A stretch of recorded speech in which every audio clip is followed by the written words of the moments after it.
What's the meaning of butternut?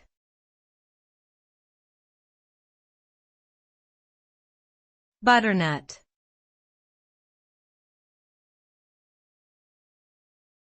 Butternut.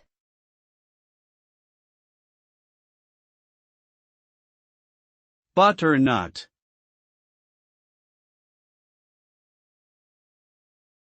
Butternut.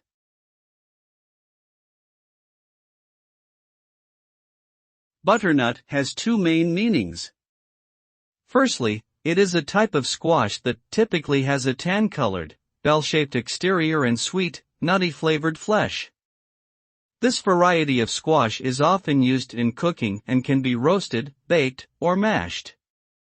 Secondly, butternut can also refer to a light brown color similar to that of the squash.